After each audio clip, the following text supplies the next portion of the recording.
தாள்களை கிழிச்சு செஞ்சா கொலாஷ், ஷார்ட்கட் கீக்கோ இல்லையா? வித்துக்களை பயன்படுத்தி செய்தால் பெனா, ஷார்ட்கட் அவி. வித்துக்களை அவிக்குத்தானே சாப்பிடுவோம், அப்ப நாங்க அவின்னு சொல்லலாம். அதே போல மடியோ, தாளை மடிச்சு செஞ்ச ஒரிகாமி. இந்த மூன்று ஆக்கம் தொடர்பாக தான் உங்களோட கேள்வி வரலாம். சரியா? அப்ப அதை இருக்கா பாருங்க. இதுல 5வது பாடத்தை பொறுத்த வரைக்கும் கவனிக்கொள்ளுங்க. மின்சாரம் உண்டா இல்லையா என்பதை சோதிக்கிறதுக்கு உதவுறது மின் சோதிப்பாரா இருக்கும். திசை அறிய உதவுறது திசை காட்டியா இருக்கும். இந்த திசை காட்டி எப்பவும் படமுனையை காட்டி நிற்கும். ஏன்னா இதுல பயன்படுற காந்தம் ஊசி முனை காந்தமா இருக்கும். சரியா? அதே போல உளி, கைவாள் இதுகளை வெட்டுறதுக்கு பயன்படும். மூளை வட்டங்கள் மூளை பயன்படுத்துறதுக்கு. எண்ணெய் கல் உளியின கூறாக்குறதுக்கு பயன்படுத்தப்படும். திருகாணி செலுத்துல 2 வகையான திருகாணி செலுத்தியல் இருக்கு. ஒன்று பூமுனை திருகாணி செலுத்தி, இன்னொன்று தட்டை முனை திருகாணி செலுத்தி. சரி, அது உங்களுக்கு தெரியும். அப்ப அந்த விஷயத்துல பிரச்சனை இல்லை. இது மணியாசு கட்டை சீமேந்து கலவையை விழாம இருக்கிறதுக்காக பயன்படுத்துறதா இருக்கு. அதே போல நீர்மட்டம், அதாவது தரையின் கிடையை பாக்குறதுக்கு. அதே போல நிலைக்குத்துக்கு பயன்படுறது தூக்கு குண்டா இருக்கு. இரண்டையும் யார் பயன்படுத்துவா? மேசன் பயன்படுத்துறது. சரியா? ரெண்டும் மேசன் பயன்படுத்துறதா இருக்கு. அதே போல சாந்த பை, சீமேந்து கலவை அள்ளி வச்சு செய்யறதுக்கு பயன்படுறது சாந்த பையா இருக்கு. சரியா? இதெல்லாம் யார் பயன்படுத்துறது? மேசன். சரியா? அதே போல தட்டுப்பொல், இதுவும் என்ன முக்கியமா இருக்கு. சீவுளி மரப்பலை அழுத்தமா சீவுறதுக்கு பயன்படும். அதே போல கவர் சுத்தியில ஆணியில அடிக்கலாம். இப்ப முன் சைட்டால ஆணி அடிக்கலாம், பின் சைட்டால ஆணி என்ன செய்யலாம்? விடுங்கலாம்.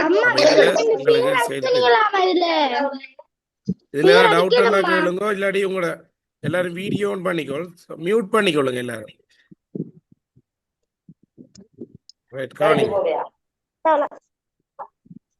இது வனைசில் என்னது பயன்படும் தெரியுமே நாங்களுக்கு. அதாவது மட்பாண்ட கைத்தொழில பயன்படுற விஷயம்தான் வனைசில்ல இருக்கு. இது சுவடு வரை செல்லு. உணவுல பிள்ளைகள் கட்டாயம் கவனிச்சு கொள்ளுங்க. நாங்க பொதுவா 3 விஷயத்துக்கு தான் சாப்பிடுறோம். ஒன்று உடல் வளர்ச்சிக்கும், அடுத்த உடலுக்கு சக்தி கிடைக்கிறதுக்கும், உடலை நோயிலிருந்து பாதுகாக்கிறதுக்கும். ஏன்னா இதுல பாத்தீங்கன்னு சொன்னா உடலுக்கு சக்தி தார உணவுகள் என்று பாத்தீங்கன்னு சொன்னா மாப்பொருள் உணவா இருக்கு. அது கார்போஹைட்ரேட். இப்ப சக்தி தார உணவுகள் சோறு, மரவள்ளி கிழங்கு, அதே போல அப்பம், இடியப்பம் எல்லாம் இருக்கு. அதே போல உடலை வளர்க்கிற உணவுகள் என்று சொல்லி கேட்டீங்கன்னு சொன்னா இறைச்சி, முட்டை, மீன், பால், கடலை, நிலக்கடலை, இது புரத உணவுகளா இருக்கு. அப்ப உங்கள்கிட்ட கேள்வி கேட்கலாம், உடலுக்கு சக்தி தரும் உணவுகள் 2 தருகன்னு சொல்லி கேட்டா நீங்க என்ன செய்யணும்? அதை எழுத தெரியும். அதே போல புரத உணவுகள் டவுட் என்ன கேளுங்க பிள்ளைகளா. புரத உணவுகள் சொல்லி பாத்தீங்கன்னு சொன்னா இறைச்சி, முட்டை, மீன், பால், கருவாடு, இதெல்லாம் புரத உணவுகளா இருக்கு. அதே போல நோயிலிருந்து பாதுகாக்கிற உணவுகள் என்று பாத்தீங்கன்னு சொன்னா இந்த உணவுகள் பழ வகைகளும் கீரை வகைகள், இது எங்களை நோய் வராம என்ன செய்யும்? பாதுகாக்கும். விளையிட்ட சொல்றது. இந்த 3லையும் உங்களுக்கு நாளைக்கு கேள்விகள் வரலாம். அப்ப அதை செய்து கொள்ளுங்க. இதை பாருங்க. ஆனா அதாவது நாங்க எதை சாப்பிட்டு போட்டு சி இது புளிக்குதுன்னு சொல்றோமோ அதுல விட்டமின் சி இருக்கும். இதுல அதிகமா இருக்கிற என்னன்னு பாத்தீங்கன்னு சொன்னா விட்டமின் சி இருக்கு.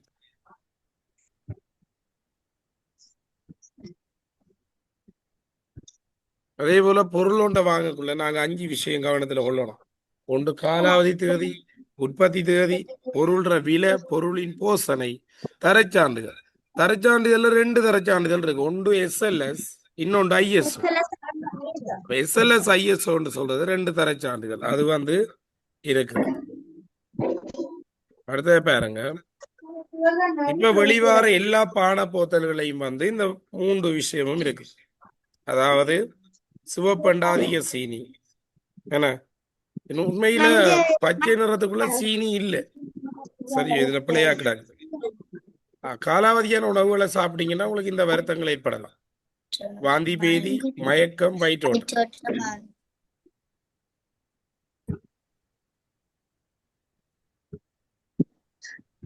இதை பாருங்க. உணவுல ஒரு உணவு பிளேட்ல வந்து எப்படி எப்படி சாப்பாடு இருக்கணும். சிவப்பரிசி 3 பங்கு இருக்கணும். சிவப்பரிசி சோறு, மஞ்சள் மிரக்கறி 2 இருக்கணும், பச்சை மிரக்கறி 2 இருக்கணும், சிவப்பு மிரக்கறி இருக்கணும். அதோட ஒரு புரத உணவு இருக்கணும், முட்டை அல்லது பால் இருக்கணும். இதுல பாருங்க, விட்டமின் ஏ குறைபாட்டால மாலை கண் நோய் ஏற்படும். அது எதுல விட்டமின் அதிகமா இருக்குன்னு சொல்லி பாத்தீங்கன்னா மஞ்சள் நிற பழங்கள் மிரக்கறிகள் இருக்கு. விட்டமின் பியால பெரிய பெரிய ஏற்படும். இது எதுல கூட இருக்குமெண்டா தவிடு நீக்காத அரிசி. அதே போல விட்டமின் சில ஸ்கேவி நோய் ஏற்படும். இது புளிப்புச்சுவையுடைய பழங்கள்ல அதிகமா இருக்கு. உதடு வடிக்கிறது, ஏன்னா பல்லில காயம் வந்து இதெல்லாம் மாறதுக்கு காரணம் இதான். அப்ப இது எங்களுக்கு தெரிஞ்சிருந்தாலே சரி. இது எங்களுக்கு முதலுதவிக்கு ஒத்துழைப்பு. இப்ப நாய் அடிக்க என்ன செய்யறது? முதலுதவி அடித்த இடத்த சவர்க்காரம் விட்டு கழுவி உடனடியாக அவரை வைத்தியசாலைக்கு கொண்டு போவோம். ஏன்னா அதே போல தீப்பிடிச்சா என்ன செய்யறது? ஒரு தடித்த துணியை போர்த்தி அவர் என்ன செய்யலாம்? நான் காப்பாத்தி கொள்ளலாம். மயக்கம் அடைந்த ஒரு ஆள் என்ன செய்யணும்? அவரை படுக்க வச்சு காலை கொஞ்சம் லைட்டா உயர்த்தி அவரை வளைச்சி சுத்தி நிக்கிறதா? அப்படி நிக்க கூடாதுன்னா செய்யணும். இதெல்லாம் உங்களுக்கு ஏற்கனவே படிப்பிச்சிருக்கிறோம். இப்ப எலும்பு முறிஞ்ச ஒரு ஆளுக்கு என்ன செய்யறது? முறிஞ்ச இடத்த என்ன செய்யணும்? ஒரு பலகையை வச்சு கட்டி, மெதுவா வச்சு கட்டி அசையாம ஒரு வைத்தியசாலையை கொண்டு செல்லும். அனர்த்தங்களை நாங்க 2 வகைப்படுத்தலாம். ஒன்று இயற்கை அனர்த்தம், இன்னொன்று செயற்கை அனர்த்தம். அதாவது இயற்கை காரணிகளால் ஏற்படுறது இயற்கை அனர்த்தம். நிலநடுக்கம், மண் சரிவா இருக்கலாம். அதே போல வெள்ளப்பெருக்கு, சுனாமி, சூறாவளி, இதெல்லாம் வந்து இயற்கை அனர்த்தம். வறட்சி, மண் சரிவு, வறட்சி, சூறாவளி, வெள்ளப்பெருக்கு,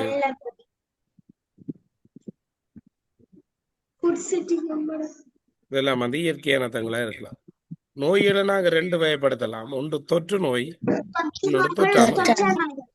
தொற்று நோய்கள் பாத்தீங்கன்னு சொன்னா கொரோனா ஒரு தொற்று நோய் இல்லையா? அதே போல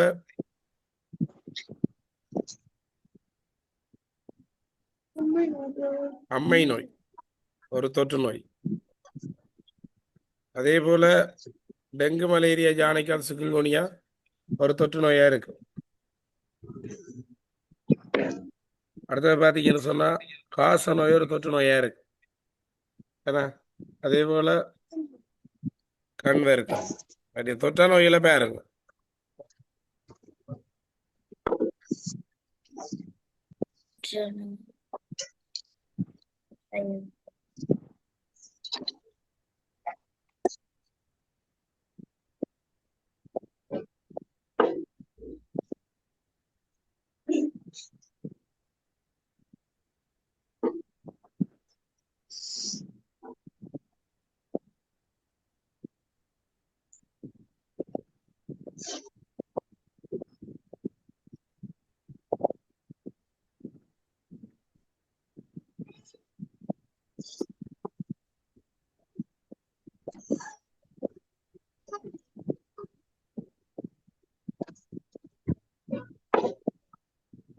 உங்களுக்கு விளங்குதா பிள்ளைகள்? மிஸ் என்னடா அந்த கிண்ணியா ஸ்கூல்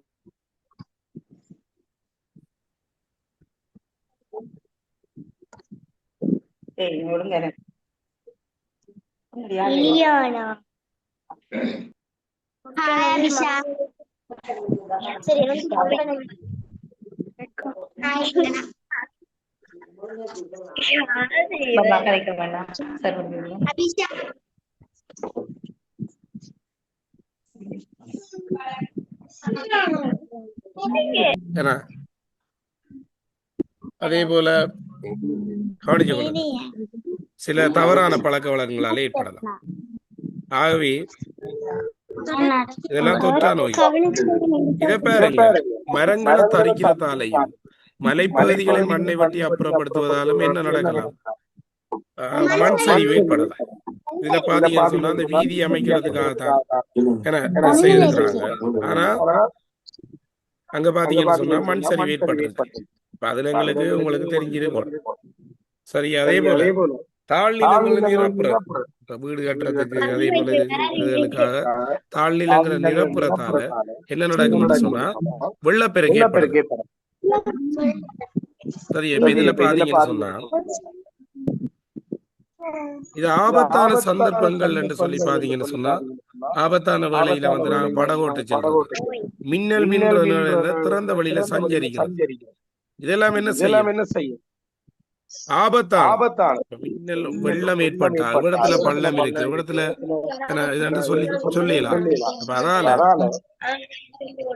அதுல கவனிச்சீங்கன்னு சொன்னா விடாதுக்கு இப்படித்தான் வேறு. அதே போல போயிற தண்டவாளத்துல பயணம் செய்வது, நீங்க நடந்து போறது, அதே போல போயிரதம் வருவது தெரிஞ்சு கொண்டே போறது, இதெல்லாம் ஆபத்தான சந்தர்ப்பம். அதே போல சில மைக் ஒன்ல இருக்கு போல இருக்கு, ஆஃப் பண்ணி விட்டுருங்க. கூரான பொருட்களை கையில கொண்டு ஓடுறது என்ன, அதுவும் ஆபத்தானது. அதே போல பாதுகாப்பற்ற மாற்று கடவையோ, இப்ப நாங்க மாமாங்கத்துக்கு போற வழியில ஒன்று இருக்குல்ல ஒரு போயிரத கடவை ஒன்று, ஏன்னா அதுல இப்ப கிட்ட ஒரு கார் ஒன்று அடிபட்டது. அப்ப அது பாதுகாப்பற்ற போயிரத கடவை. அதுக்கு குறியீடு எப்படி போட்டிருப்பாங்கன்னா ஒரு பிளஸ் போட்டிருப்பாங்க, அல்லது ஒரு ரெயின் வார மாதிரி ஒரு அடி போட்டிருப்பாங்க. பாதுகாப்பானதுக்கு என்ன போட்டிருப்பாங்க, ஒரு வேலி மாதிரி ஒன்று போட்டிருப்பாங்க. சரி, அப்ப அதுல தெரிஞ்சிருக்கணும் உங்களுக்கு. அதே போல இந்த பாம்புகள் சஞ்சரிக்கிற இடம், ஏன்னா அதே போல யானைகள் பாதையை கடக்கிற இடம் எல்லாம் ஆபத்தானது. இப்ப கிரிக்கெட் விளையாடுறதால் எப்படி என்னென்ன அணிஞ்சிருப்பாருன்னு பாத்தீங்கன்னு சொன்னா அந்த பாதுகாப்புக்காக தலைக்கவசம், கையுறை, காட்காப்பு, தலைக்கவசம் இதெல்லாம் போட்டிருப்பாங்க. பொதுவா இந்த டெங்கு, யானைக்கால், மலேரியா நோய்க்காவி நுளம்பு தீண்டுவதால் ஏற்படும். இது அடிக்கடி வாரது சரியோ, அதாவது நோய்க்காவி நுளம்பு தீண்டுவதால் டெங்கு, மலேரியா, யானைக்கால், அதாவது டெமயாசி ஏற்படும். டெமயாசி என்ற என்ன, டெங்கு, மலேரியா, யானைக்கால், சிக்குன்குனியா ஏற்படும். அதே போல இந்த அசுத்தமான நீரை குடிக்கிறதால, உணவுகளை சாப்பிட்றதால 3 வருத்தம் ஏற்படும். ஒன்று வாந்தி பீதி, கழிச்சல், சீதபேதி. இதெல்லாம் என்னத்தால ஏற்படும் என்று கேட்டா அசுத்தமான உணவு, அசுத்தமான நீர் அருந்துறதால ஏற்படும். அதே போல சின்னமுத்தும் கொப்பளிப்பான பின்னத்தால் ஏற்படும் நோய்க்காவி ஆட்கள் மூலம். நோய் தொற்றுக்குள்ளான ஒரு ஆள் வந்து உடனே நீங்க ஏதாவது ஒரு தொடர்பு ஏற்படுத்தினீங்கன்னு சொன்னா உங்களுக்கு ஏற்படலாம். ஏன்னா அதாவது சின்னமுத்து கொப்பளிப்பான், இது கைநூல்ல 4ஆம் ஆண்டு கைநூல்ல இருக்கிற விஷயம். டெங்கு, மலேரியா, யானைக்கால் நோய்க்காவி ஆட்கள் மூலம், வாந்தி பேதி, கழிச்சல், சீத பேதி, அசுத்தமான உணவுகள், நீரை குடிக்கிறதால ஏற்படும். அதே போல சின்னமுத்து கொப்பளிப்பான் என்பவை நோய்க்காவி ஆட்கள் மூலம் ஏற்படும். விளங்கிட்டுதான். அடுத்தது இந்த இருக்கு, அதுல மொத்தம் உங்களோட கைநூல்ல இருக்கிறது.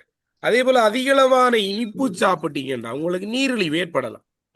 அதே போல உடன் உணவுகள், இந்த நூடுல்ஸ், எண்ணெய் சாப்பாடு, அதிகமான உரைப்பு எல்லாம் சாப்பிட்டீங்கன்னா உங்களுக்கு இறப்பை அலர்ச்சி வரும். எண்ணெய் கொழுப்பு கூட சாப்பிட்டீங்கன்னு சொன்னா உங்களுக்கு உயர்குருதி அமுக்கம், ஹார்ட், ஏதாவது இதய வருத்தங்கள் வரலாம். அப்ப இது நீங்க கட்டாயம் தெரியும், அதிகமா இனிப்பு சாப்பிடறதால என்ன வருத்தம் வரும் சொல்லுங்க பாப்போம். நீரிழிவு. அப்ப இங்க பாருங்க, இது கைநூல்ல இருக்கிறதான. அப்ப பாதுகாப்பற்ற இடங்கள் என்னென்ன இந்த இருக்கு, அது கைநூல்ல இருக்கிற அப்படியே போட்டிருக்கு. நீர்ல 3 நீர் இருக்கு, அதாவது தூய நீர். நீர்ல 3 இயல்புகள், நிறமற்றது, மனமற்றது, சுவையற்றது. ஒரு தூய நீரா இருக்கு. இந்த பரிசோதனை செய்திருக்கிற இதுல முதல் என்ன நடக்கும், நீர் சூடாகும். பிறகு நீர் என்ன செய்யும், கொதிக்கும். ஏன்னா பிறகு படிப்படியா குறையும். இதே கரண்டியை தூக்கி தலைகளா வச்சு போட்டு தண்ணிய விட்டோம்டா சத்தம் ஒலியலும். அதே போல நீரை பனிக்கட்டியில விட்டு பார்த்தா கொஞ்ச நேரத்துல நீர் பனிக்கட்டியை விட்டதும் முதல்ல என்ன செய்யும், பனிக்கட்டி அமிழ்ந்து மிதக்கும். பிறகு நீர் குளிர்ச்சி அடையும். பிறகு கிளாஸ் சுத்தி என்ன செய்யும், நீர்த்துளிகள் தோன்றும். பொதுவா ஒரு பொதுவாகனங்கள்ல கர்ப்பிணி தாய்மார் வலது குறைந்த அல்லது அங்கவீனர்கள், அதே போல மதகுரு, இவங்களுக்கு வந்து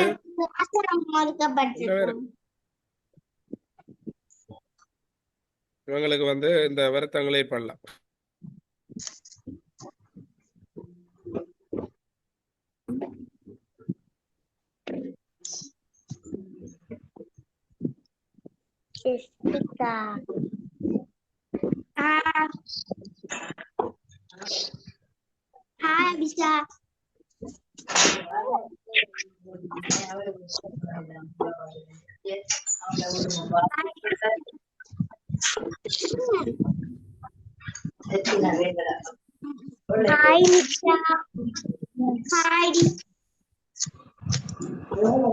அது உங்களுக்கு விளங்க நினைக்கிறேன். ஏன்னா பச்சை சிவப்பொழிந்தா என்ன செய்யணும், அதே போல பச்சை மனிதன் தோறுனா என்ன செய்யணும் என்றெல்லாம் உங்களுக்கு தெரியும். அதே போல அவசர ஆம்புலன்ஸ் இலக்கம் 1990. இதுல பாடல் படிச்சிருப்போம். வலது பக்கம் பார்த்து இடது பக்கம் பாருங்கள், மீண்டும் வலது பக்கம் பாருங்கள், பாதையில் வாகனங்கள் வரவில்லை என்றால் விரைவாக பாதையை கடவுங்கள் என்று படிச்சிருப்போம். ஏன்னா பாருங்க, விபத்து ஏற்படுற இடங்களை பாருங்க.